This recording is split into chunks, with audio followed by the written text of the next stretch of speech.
Et du coup, les gens voyaient la courbe et là, tout le monde riait parce que si on prend cette courbe-là, c'est la courbe pas seulement du changement au travail, mais c'est la courbe de changement dans notre vie en général.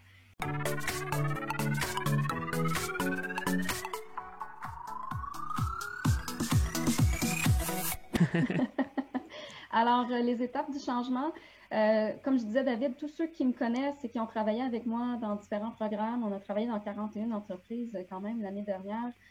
C'est un modèle qu'on a présenté à tous les coups. À chaque fois que j'avais des gens où, en fait, c'est arrivé pratiquement à tous les coups, où est-ce que je voyais que les gens étaient en choc ou en déni par rapport au changement qu'on essayait d'implanter. Donc, tout de suite, j'arrivais et je disais, attendez un petit peu, je vais vous montrer quelque chose, ça va vous aider à comprendre où est-ce que vous en êtes dans l'acceptation des changements. Et du coup, les gens voyaient la courbe et là, tout le monde riait parce que si on prend cette courbe-là, c'est la courbe pas seulement du changement au travail, mais c'est la courbe de changement dans notre vie en général. Et puis là, je donnais l'exemple. Si, on a des hommes dans la salle et si leurs femmes, à tous les vendredis, font une assiette de spaghettis avec la sauce bolognaise, un verre de vin rouge, et c'est une tradition à tous les vendredis que de manger le spaghetti avec le vin rouge. Et là, tout à coup, la femme dit à son mari, ben moi, j'ai décidé que je faisais une diète keto, alors ton spaghetti du vendredi, c'est terminé. Alors que ça fait 10 ans, par exemple, qu'on mange du spaghetti le vendredi. Alors, on tombe dans le choc et dans le déni parce qu'on n'y croit pas que notre femme va aller sur le keto puis va se priver de spaghetti.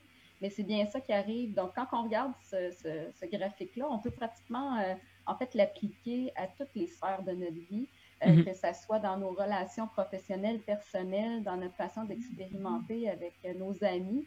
Alors, c'est ça. Donc, je vais vous les expliquer, ces stades-là, parce qu'une fois qu'on est capable de le voir, de le visualiser, puis de le comprendre, on est capable par la suite de le transposer dans les situations qu'on vit. Donc, c'est plus facile pour les gens qui sont plus cartésiens ou plus rationnels de voir où est-ce qu'ils sont rendus dans les étapes. Et puis là, ben, ça permet pratiquement de rire de nous-mêmes puis d'avoir un peu de légèreté là-dedans parce qu'on sait qu'on va finir par passer au travers la courbe et se rendre de l'autre côté. Mais le chemin n'est pas le même pour tous.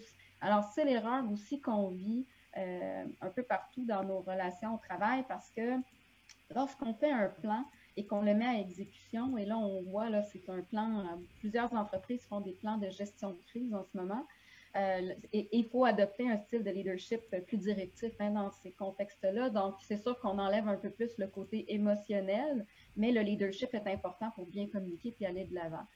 Ceci étant dit, les étapes vont rester les mêmes.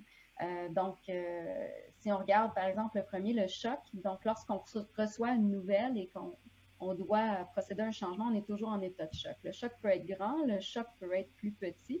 En fait, ça va dépendre de notre bagage, ça va dépendre de notre expérience de vie, ça va dépendre d'où on vient. Donc, il y a des gens que toute leur vie ont été dans des environnements où est-ce qu'il y avait beaucoup de changements, beaucoup de réactivité, donc le choc va être moins grand.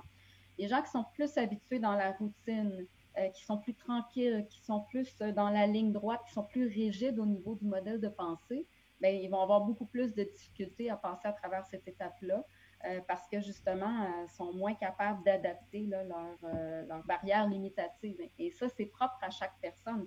Donc, on peut avoir quelqu'un que ça va prendre 6 mois à passer à travers le choc. Il y a des gens que ça va prendre 3 minutes et puis on est passé à l'étape suivante.